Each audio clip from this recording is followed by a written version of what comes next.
Well, hello everybody. I hope you've been well, and if you celebrated Christmas, I hope you had a wonderful one. I can't believe it's New Year's Eve today, and this should be reaching you on New Year's Eve if I have no upload problems, but we are here. I have things to share with you, and I've held off until now because Vlogmas season is now over. Also, life's been busy and things have gotten in the way, and I just haven't been motivated to do it, and I kind of thought that I didn't have a lot to share with you, but I made a list and it turns out I do have some things to share with you. I've made some things that I've actually finished. They're small things, but we'll get to that. I've cast on or started new projects, and I actually have a few works in progress that you haven't even seen yet. So I figured I wanted to share that with you. Also, first and foremost, today is the last day of the knit along, the mini mock neck tank knit along that Kath from the Mindful Melbourne Maker and I have been running since the 1st of November. Honestly, I thought a 2-month time frame would be plenty of time for me to finish my project, but I gotta be honest, I haven't quite finished it yet. I've been distracted by many other things that I want to be working on. But I'm going to get into that first because you know what I want to share with you. Here we have in my gorgeous little mushroom bag that I treated myself to by Maker Moran on Etsy and on Instagram. She makes these gorgeous little mushroom bags that have beautiful little faces on them, and we are talking about the mini mock neck tank. Now the tank is designed by Jessie Made, and it's a pattern that I've been wanting to make for a while. It's been in my knitting queue for I feel like forever, but I had previously been put off by the fact that I don't really knit things for summer. It's quite hot here, well, temperamentally hot and humid here in Melbourne, and I really don't do well with confined clothing, except for t-shirts like what I'm wearing right now. So I thought I still really want to make it, and something that would motivate me to actually make it is to knit it with someone else. So Kath had wanted to make it as well, so we thought let's just do a knit along. People can join us if they wish, and if they don't, hey, the worst that will happen is that we have a finished object and we'll have knitted something that we've been wanting to knit for ages. So here is mine so far. This is the underarm. As you can see, I'm about, I don't know, 6 inches, 5-6 inches into the body from the underarm. Honestly, I do not want to wear a crop top. Crop tops don't suit me. They're not the type of style that I wear. So I'm going to knit this a little longer. And so it's going to be more like hip length. So I still have quite a bit of knitting to go. So I haven't made the deadline, but that's okay because its participation is important as well. But there are quite a few people who have made this and have joined us in the knit along, so I just want to thank them for joining us and helping to keep me motivated in working on it. And if you have made this and finished it, please post it on Instagram. We're using the hashtag mini mock neck tank KAL.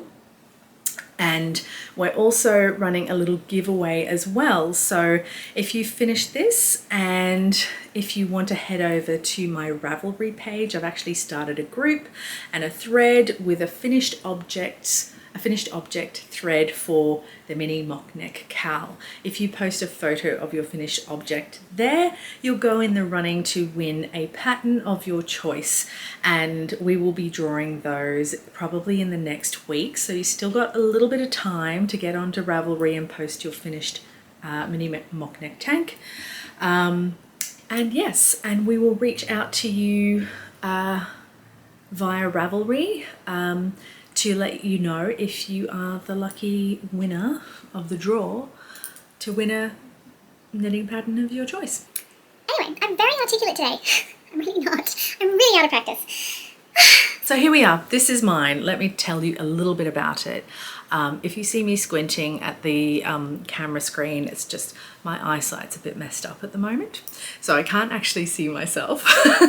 But I have knit mine in Skein Yarns Daintree base, which is a mix of merino, silk and bamboo, and I'm sure you can kind of see the shininess of the yarn on the screen there. It has a beautiful drape. I really like it. I am a little concerned about the color variegation because I didn't like blend between skeins because life's too short for that for me right now. So I think it'll be fine. Honestly, I don't see a huge difference in the color variegation at this stage. That may change as it gets longer, but I think I'll only need 2 skeins. I do have a third one hanging up on my yarn wall there, and I think it'll be okay. I knit the size 6 because although I did a swatch, I do find that knitting flat and knitting in the round are slightly different, but also I didn't want a super tight fit on the tank, so I've knitted a size with a little less negative ease, so it's more likely just to be a unfitted tank top for me. The construction of it I found was really interesting, simple but interesting. I'd never actually done short row shoulder shaping before in the back shoulders. I think you can probably see a little bit there because I haven't actually blocked it out yet. So that was a new technique for me. And also the armhole finishing is done as you knit it. So you're not actually going to do like an I-cord or a ribbing around the armhole. It's actually finished as you work the front and the back. And then you finish off with a little bit of ribbing at the underarm. So it kind of gives a bit more stretch there. So that was an interesting construction. But once you get past the underarm, it's all, I guess, smooth sailing with stockingette from there. And then you knit it to the length that you desire, to the length that you want. In my case, that's going to be hip length. Picking up and knitting stitches for the neckline was fairly simple. I've done that many times before now. I will just say I realized I didn't actually have the right needle size to do the necklines. I used the next one up. And although it looks kind of loose here, I have tried this on, and once it's on, you don't even notice it. So I'm not too bothered about that.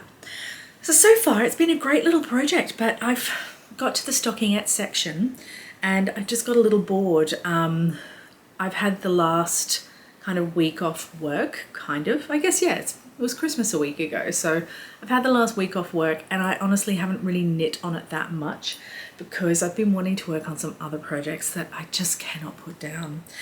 So that is my mini mock neck. I aim to finish it by the end of January, because summer will be in full swing then.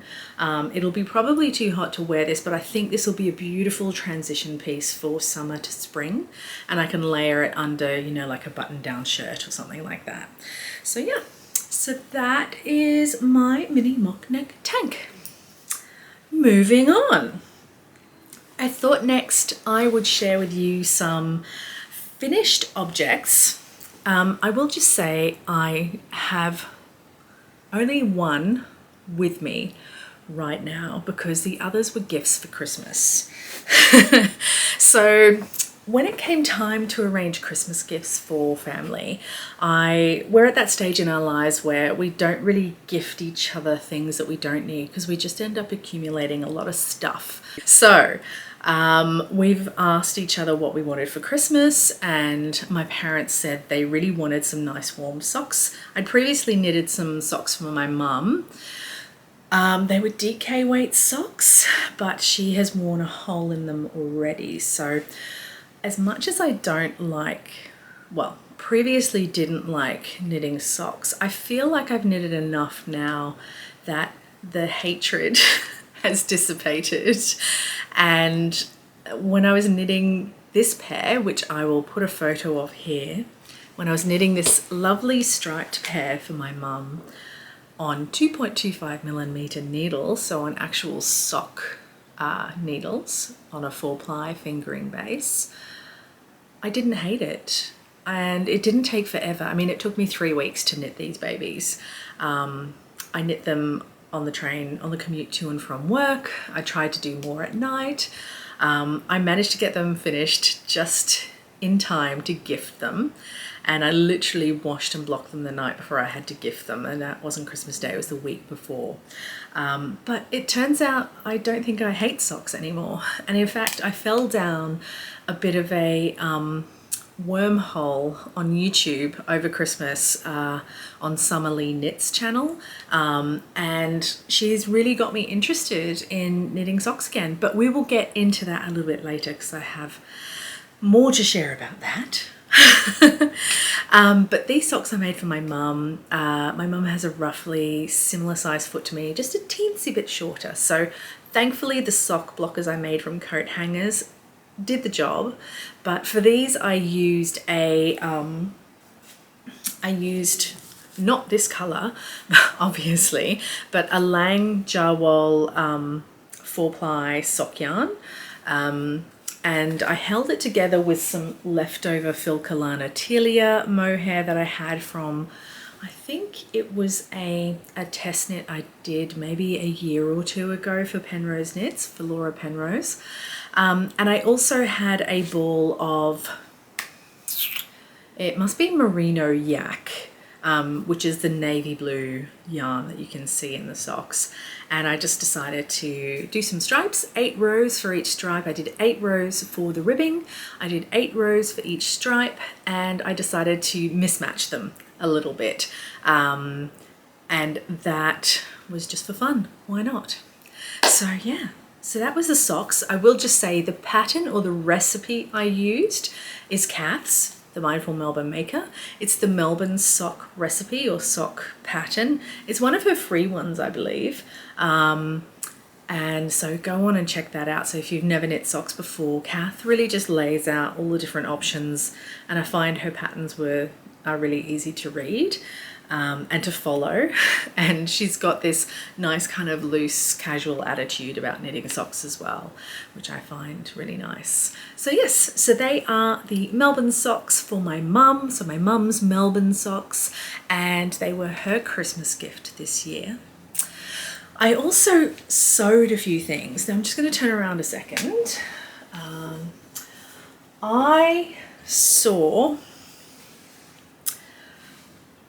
I saw this really cool pot holder somewhere on the internet. It was in bowl fabric, and it was just a basic square, but it had 2 corners where you can put your finger in your fingers and your thumb, so that you can actually use the pot holder like that and it'll stay on your hand. And anyone who owns pot holders knows that you have a preference as to the style that you like. I'm not one for an oven mitt. I find they're too big and bulky, and I feel like I'm going to drop whatever I'm trying to get out of the oven one-handed. I noticed that my in-laws didn't appear to have any pot holders at their house. They do have some oven gloves, but you know, when you're cooking, you also need something to put a hot dish on if you don't have a chopping board, and you don't necessarily want to put it straight on a table or on a kitchen counter and burn it or damage it or whatever. So I figured I'd make them a couple of pot holders. My parents are quite the arty types and really like to have bright, bold things in their house as well, and I thought I'd make them some pot holders as well. So I have here in my hands that I'm fiddling with some swatches of fabric that I saw online. I went having a look around, and I think it was, who recommended it? I think Sarah from Sew Sarah Sewed recommended Fabric Pixie. And so I had a look on their website because I really only wanted to buy like 1/4 meter of each fabric. And I also had to buy the foil insulated wadding for the pot holders as well. So in my online search, I discovered that Fabric Pixie had that foil wadding, but also had a new range of fabrics, and they were nice and brightly coloured. These are just some kind of swatches for you. These are leftover binding from the binding I used made to bind the pot holders. So I decided to use these two for my in-laws, just kind of like a silhouette floral for them, and then the more bold and colourful fabrics, which are these ones, I used for my parents. So I will put a photo of the pot holders here. I self-drafted the pattern because, I mean, it's just a simple square and a couple of triangles, and I had some cardboard laying around, and I literally just drafted up a square and a triangle to go on top of each other. I put some notches in to show where the triangle corners will sit. There we go. I don't even know if you can see this actually. It's white on white, so it's kind of hard to see, but yeah. So I cut out all my pieces, stitched them together, and then I had to quilt them all. So I thought it would be a really quick project, but you know what? Quilting and having to stitch all the pieces together, you know, like multiple layers. So you've got 2 layers of fabric, and I also had 2 layers each of wadding in each of those pieces. And I had 4 pot holders to do. So I was really surprised when I ran out of bobbin thread. I had to reload the bobbin. Usually I can do like a whole project with 1 bobbin of thread and I'm good, but I had to use a couple of bobbins worth. I feel like I've said the word bobbin too many times now, but I enjoyed the project. It was relatively quick. It was small, it's useful and colourful. And I gotta say, my parents and my in-laws love them. So, and finally, my other finished object is the Greasy cone raglan. Ta-da! If you checked out my Instagram, I did a whole reel. No, I did a story series. It's actually in my highlights about the saga of washing this baby. Although I had to wash this, I think 3 or 4 times. It is still, it's so soft. It hasn't felted at all, but the finish on it now, it is light, it is soft, it's fluffy. The color is just divine. And although it started off as slightly oversized, it has shrunk a little bit. It's shrunk in length more than it has in width. So I'm really glad that I knitted it oversized.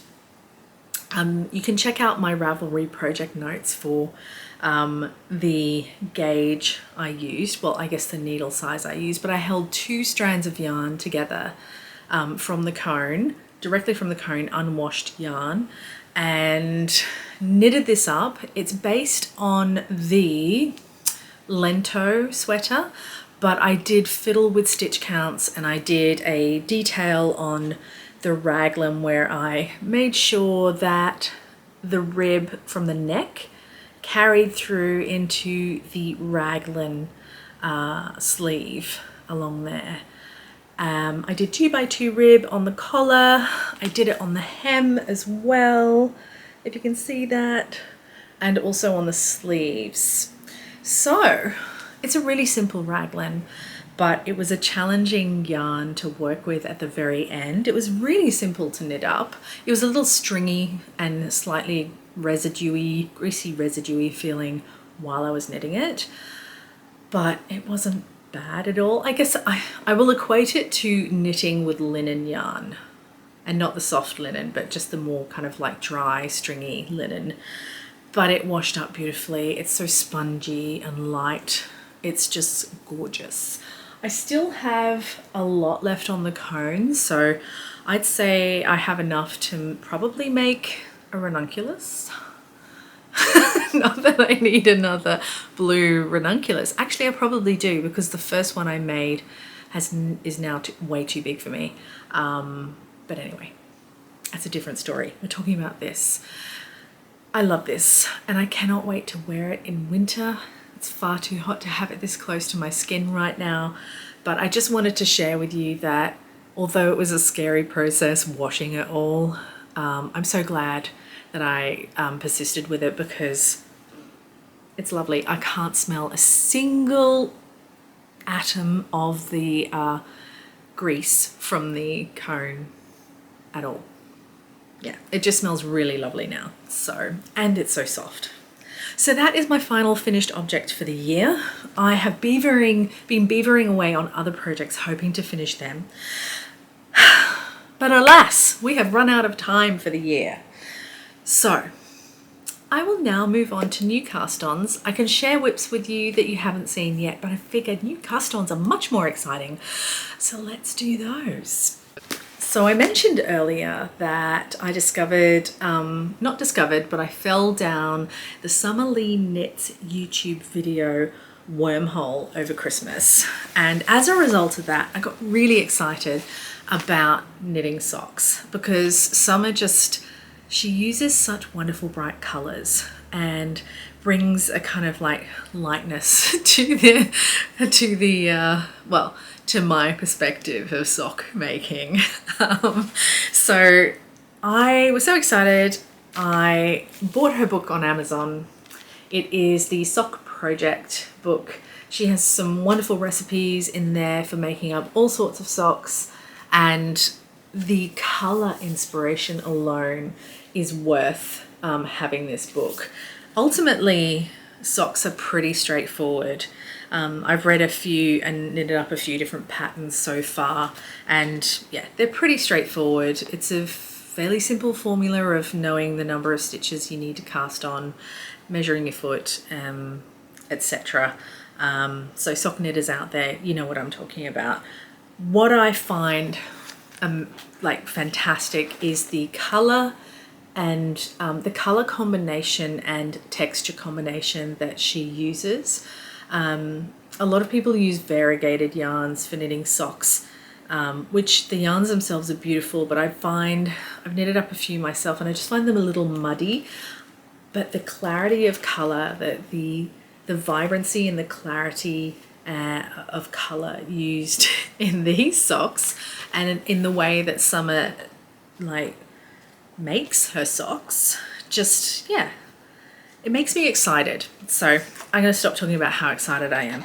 But anyway, I owe my dad a pair of socks because he also wanted some socks for Christmas, but I ran out of time.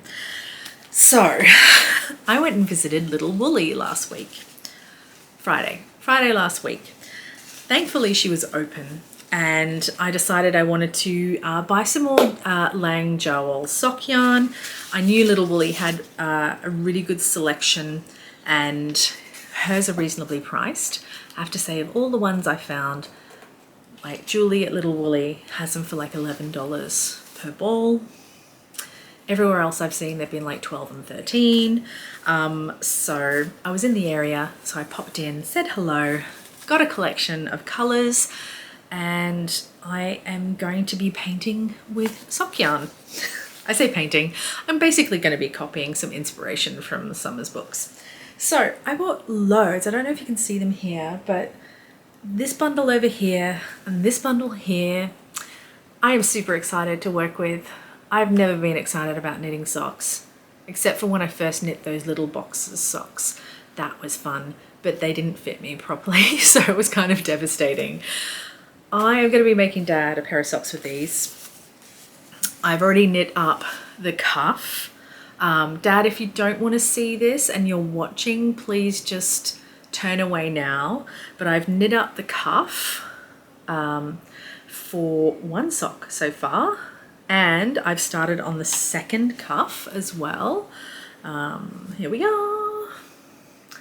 And then I'm just going to ruin my little color tower there. Then I'm going to basically use this color as the base of the sock and choose one of these three for the heel and toe.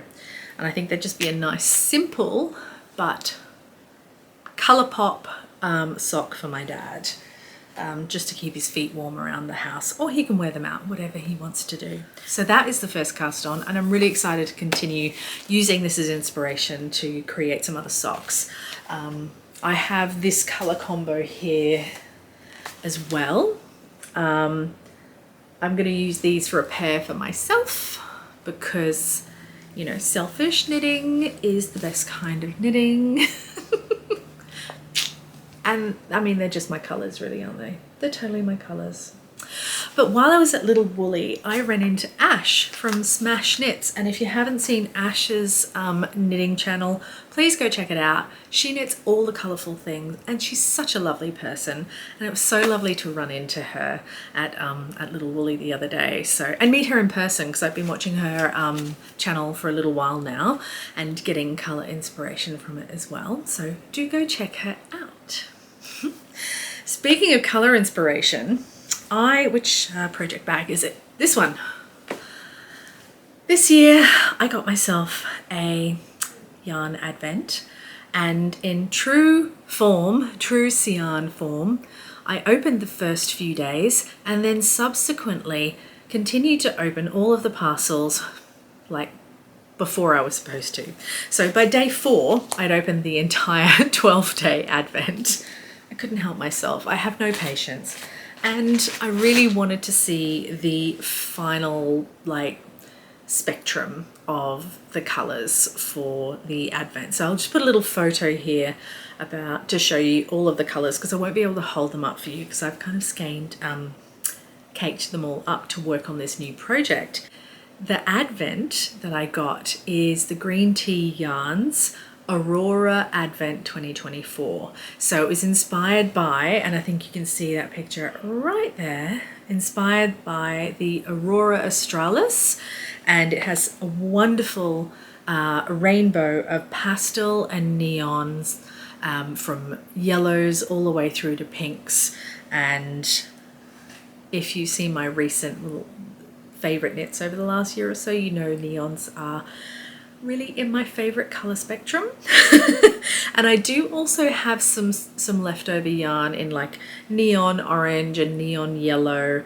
I also have some kind of like minty green, slightly neon minty green yarn left over as well, and I thought that they would go really well together for the project that I wanted to knit up. And I decided that rather than a shawl or an accessory, I was going to knit the Soldotna crop. It's been on my Ravelry queue for ages now, but I just hadn't really been inspired to cast it on. And I have cast it on. Here we go. I haven't got very far into the colour work, but I started off with the Advent's gorgeous Midnight Blue, and then I used the kind of purpley, kind of lilac-y purple, and then I continued with the Neon Orange, which is one of my leftover yarns. I will just say the yarn that's used in this Advent is a 50/50 merino silk, and it is divine. It is so soft. It is soft and fluffy, but also shiny as well. Don't know if you can tell on camera, but it's just beautiful. And I know that the neon pastel colors that are going to be in this color work will just be set off beautifully by the contrast of this gorgeous midnight blue. I really want to work on this too. So I couldn't help myself. I had to cast it on. I just had to. I think I cast it on, when was it? Boxing Day? I think it was Boxing Day I cast it on. Anyway, I have a lot more work to do on it, but I think the color change and the colors in this will make it much easier to pick up and work on, rather than languishing in the ever-growing pile of whips that I have. So I'll just give you a little peek into my project bag. But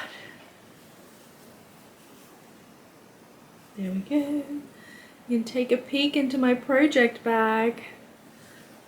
And that's barely scratching the surface. There's loads of other colours underneath, which you will have seen in that photo. So I'm really excited about that. So that is a wonderful cast on. In the sewing world, I have decided I need more linen pants. or linen trousers, wherever you come from. So I have this lovely kind of large buffalo check linen. This is just an offcut because the project's actually over on my ironing board, but I can't pick it up to show you because it's in that crucial stage of being pinned together, but it's not really malleable to hold up in front of a camera. But it's a beautiful black and white checked linen. It's going to be so lovely in these warm days, which I kind of wish I was wearing them now. Go quite well actually with this t-shirt, stripes and checks.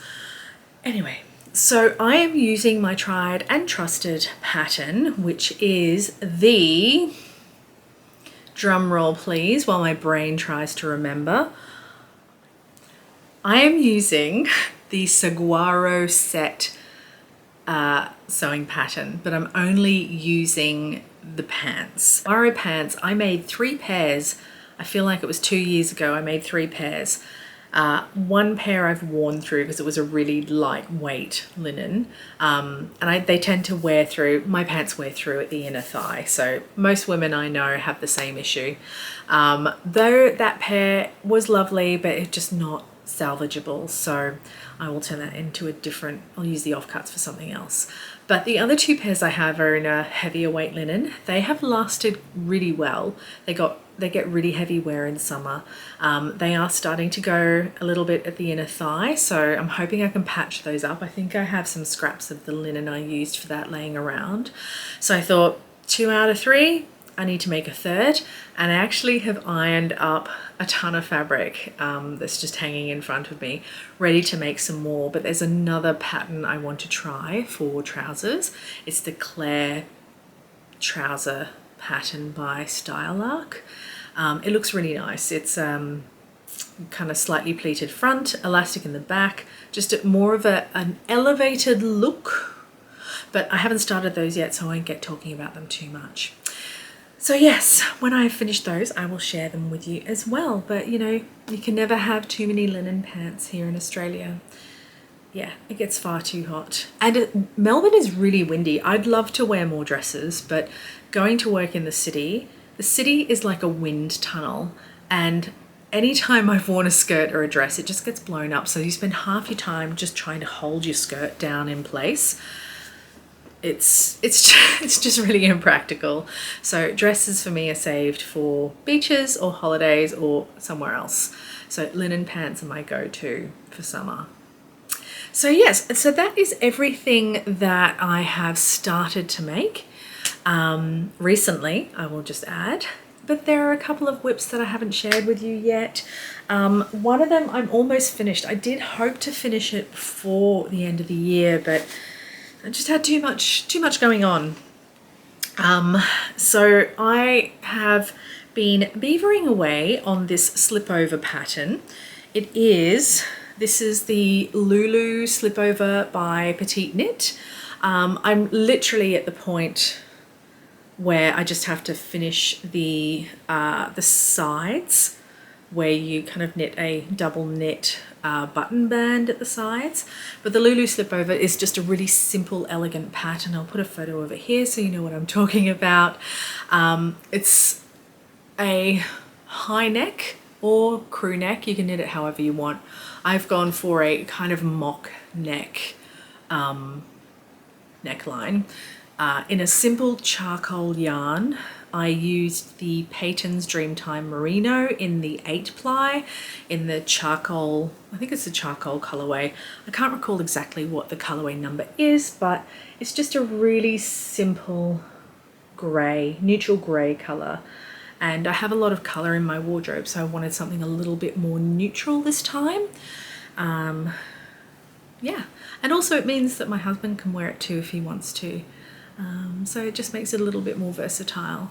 But yeah, it's got a separate front and back, and they're held together with a button band at the side and 2 buttons. I've knit my front and back at different lengths, so the back is slightly longer than the front. It's just the style that I like. It definitely needs blocking because I feel like I knit the shoulders far too tightly. You can kind of see how tight they are just across here. So I really need to heavily block those bits out, but I'm sure it'll be fine in the end. So that's the Lulu slipover. Peyton's Dreamtime Merino is so soft and easy to work with and affordable. And I'm so glad I chose it and have decided not to hold mohair with this because it really doesn't need it. It's nice and fluffy. I don't know if you can see, it's kind of got a halo, a little bit of a halo on it. Yeah, it's really nice. So it's good to know that I can use that without having to hold some fluff with it, because I love some fluff. It's a little bit of luxury. So that's one project. Just found one of my Christmas presents to myself. Oop, that's upside down.